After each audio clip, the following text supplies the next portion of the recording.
Kunyanzeleke ukuba zivalwe izitalato ezimbini kumbindi wesixeko saseRhawutini ngale ntsasa. Insusa mabandla ngumlo phakathi kwale mibutho mibini yeeteksi. Amapolisa avule ityala lokonakaliswa kwempahla.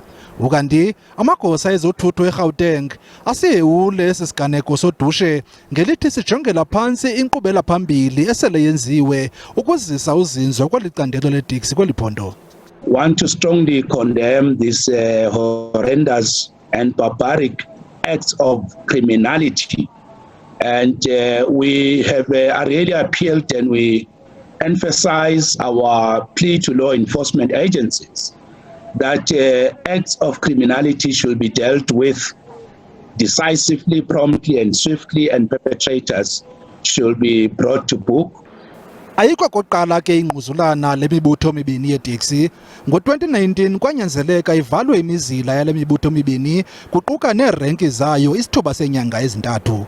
Kwasweleka abantu ababini ze konzakala isithandathu kwidabi lale mibutho yeeteksi. Kunyaka opheleyo umphathiswa wezothutho umnumzana Jacob Mamabolo wazichitha izigqeba zekomiti zale mibutho emva kokusweleka kwabanye abantu ababini. Ukanti kukatshiswe nezinye iiteksi ezimbini eSoweto.